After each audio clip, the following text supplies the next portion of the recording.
This is arguably the most important topic that we'll cover: data storage and backup. How can you protect yourself, your family, and your employer from data loss? So we want to understand the importance of backing up your files and then compare and contrast different types of methods of storage and backup, and then think about different use cases and understand that there can be a best recommendation based on a given situation. So how does data loss happen? It could be many things. Sometimes a device is stolen, and so then you lose access to your data if your device is stolen. And a second problem is that then whoever stole your device may also have access to that information if you didn't have proper password protection. Sometimes your data loss can happen through a hack where someone remotely accesses your device and then deletes files or even damages files. You could have just regular hardware failure. Computers drop, just manufacturing problems happen. I had a student who pulled their laptop out of the bag, and it was just torn in half. Somehow the screen had become detached from the computer, and he kept saying he did nothing. He just put it in the bag, took it out. That's what happened. Or heat, extreme temperatures, any of those sorts of things can cause a problem to the physical device. Also, viruses. Sometimes you have software that comes in contact with your device. Usually happens from a download maybe that took place through, a suspicious website or something like that. And then again, your files become damaged and therefore inaccessible to you. Sometimes file corruption. This is probably most common with external drives, which are a little bit easier to damage, or maybe a memory card that goes into a computer or a device. Sometimes if those devices are moved without actually ejecting the drive so that the file is being written as it's physically being removed, sometimes you can have a file that's therefore corrupted. So any of these situations can cause you to lose files that you previously had access to. So what are the risks? This could be, as a student, losing your research or assignments, losing family photos, and man, how priceless are those family photos of people who are no longer with us. Losing your research if you're in the middle of a research project, that could be devastating, leading to losing money and opportunities. For example, a portfolio item or a proposal that you've been working on that you're no longer able to submit. So we just pause for a moment and think about what are the consequences of losing data. If you're a student, a business or organization, a medical practice, some kind of lab or government agency. You just want to think for a minute about how serious this is and what problems could result from losing files. And think for a moment, what are your most important files? The ones on your phone, the ones on your computer, and what would happen if you lost those files forever? So it's a scary thought, but there's something you can do about it. So first, save often. This is like the first piece of advice I try to give my students every semester. And create a backup or two. The save often is important, just hitting that save button. And really it's tools like Google Drive, you're using a Google Docs or Sheets, things that automatically save as you're working, kind of gets you out of the habit of pushing the save button. But once you get back to a piece of computer of software that's just on your computer and not saving automatically, or even a website where you're filling in a form and you accidentally hit the back button or just swipe across your screen and that goes away and you've lost everything, any of those situations can happen. So you definitely want to regularly save your content. And then definitely having a backup copy or two so that when you have a situation where a device is lost or damaged or stolen or something like that, you at least haven't lost your data. You may have to replace a device, but you at least haven't lost the data. And typically that is what's most valuable. So looking at four main types of storage. First, you've got CDs and DVDs, and those sound a little outdated, but they definitely have some definite advantages over these other types. Once something is saved to a disk, physical CD or DVD, it's saved. You have to protect it from being scratched, but it's waterproof. And as long as you have or can purchase a reader, you at least have those available to you. Um, I tend to keep in our fire safe in my home, I keep all of the old family photos and things on CDs and DVDs so that I know that they're safe. They're again safe from drops and water and so many things that can damage other devices. Those are safe against those. External drives. So there are two types of external drives. A hard disk drive has a spinning platter inside of it. It looks like a old school record player, or if you were to look inside of a DVD player or Blu-ray player, that spinning disc and the needle that moves across it. Those carry a lot of volume, but or for the price point compared to a solid state drive, a lot more volume for the price. But as I just mentioned, all those moving parts, they're less durable. Solid state drive tends to be for the same amount of money that you would spend, it's more expensive. So you'd get less storage capacity for the same price point, but they're pretty durable. No moving parts. They got like chips on the inside, so that's an attractive option. I've used both over the course of my computing life, and just kind of depends on what the situation is, which one I choose to use.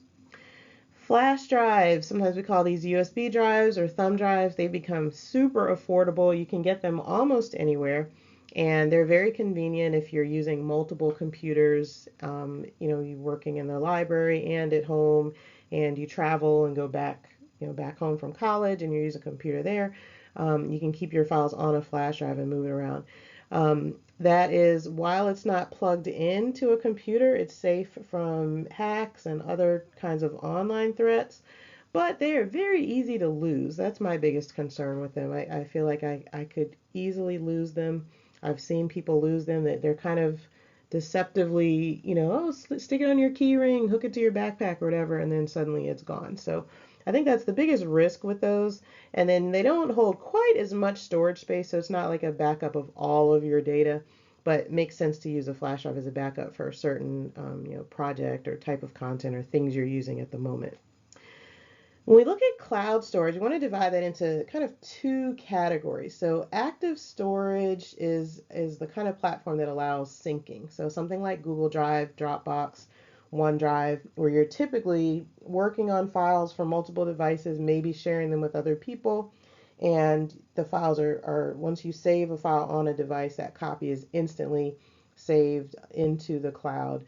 And then it's continually backed up at the moment you press save, going along as you work. Um, Great option. Obviously, the price point is sometimes a factor.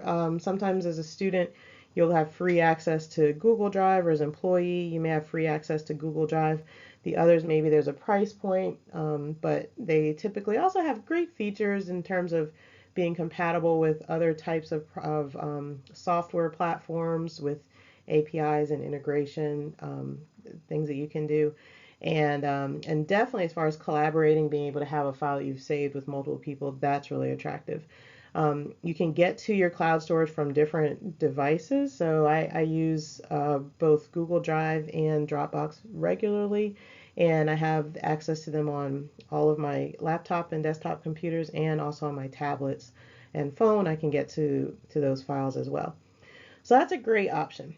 The other type of storage is more of a cold storage, not so much for syncing and actively using files, but keeping a backup just in case there's a problem. So there's a system called Backblaze that I've used, and I had an entire hard drive synced to Backblaze. So every time I would do anything without thinking about anything, without doing anything special, all of my files would be copied to Backblaze. That computer died at some point, just some kind of hardware problem with the hard drive. And so I was able to call Backblaze, and they sent me actually a hard disk drive, a 4 terabyte hard disk drive of my entire file content. And I had the option of either returning the drive and not being charged for it, or I could keep it and keep it and pay for it, and then just have that as a backup. So that's what I did. I kept it as a backup, also used it to install all of those files onto the new computer that I got to replace the older one. So again, this isn't, you don't really use Backblaze to use files, while you're working, but it is a great way to save them, and so you've got them ready for you for later. So as you think about all these different methods, you want to, again, compare and contrast and see which ones are appropriate for each situation. So here are just a few factors you may consider when determining which one to use. How much data can you hold on any one of those different devices? So CD, DVD, talked about some of the attractive pieces of that, but it is definitely limited in terms of how much data you can fit on one disk. Those disks are pretty affordable though, so but you're having to save everything into smaller chunks. Whereas with a solid state drive or a hard disk drive, you can get those that are several terabytes large and can hold a lot of content on just one device. Think about security and how well are you protected from different problems with each device. So which ones protect you in the event of a flood or a fire or theft or damage, heat and magnets and electricity. Each of them have their own vulnerabilities, and so you want to make sure that you're protected against as many risks as possible. Then thinking about sharing, which of these devices are easiest to share files with a person? So obviously cloud storage, as I mentioned a moment ago, is great for online collaborating, but I have often used flash drives to deliver files, usually to clients or situations where if you're doing an event and you need someone to be able to plug a device into a computer to show a slideshow or video at a location, and maybe there's not internet access, maybe the internet is slow, so you hand over a MP4 video file. It could be a very large file. They just plug it into a computer, it plays, and you don't have to worry about, oh no, there's no internet in this location, or outdoor locations where there are events. And again, you don't necessarily have a stable internet connection.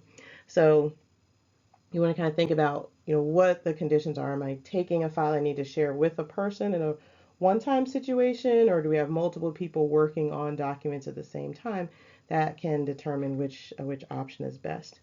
How easy is it to edit files that are stored with each method? The CDs and DVDs, typically you use those as a one-time storage. Sometimes some of them are rewritable, but I don't personally feel like those are as trustworthy, or kind of defeat a little bit of the purpose of why I use them. But the other devices, you can easily save a file, change it, and it's updated either automatically without any thought, or you can just manually save it and make sure that those files are kept up to date as you make changes to a given file. Of course, you want to think about price. This is going to change continually. Usually, over time, computer storage gets cheaper and cheaper and cheaper over time. So the cost of a terabyte today is much less than it would have cost 5 years ago, and more probably than it'll cost 5 years from now. But our data also get much larger. Your phone camera takes much higher quality pictures than it used to, and so your files themselves are getting bigger over time, so you kind of need more storage. So in a way, those two things kind of move together. So you want to think about the cost involved for using each of these methods. And then connectivity, how easy is it to access your files? So yes, my DVDs will survive a flood, but then I just have to make sure I can get a DVD burner, which right now you can get those easily on Amazon, or sometimes even a Best Buy or something like that. They're pretty easy to get, but is another piece of equipment that's required, as opposed to maybe something where you can just log into an app on your phone and get instant access regularly. So you want to just think through what is required. So these are just some points you want to consider whenever you're using any of these methods. You just want to think through what the options are, what your needs are, and most likely you'll find that there's going to be a different best choice in each situation, and that your approach to securing your files through data storage and backup practices will probably include some blend of these different storage methods.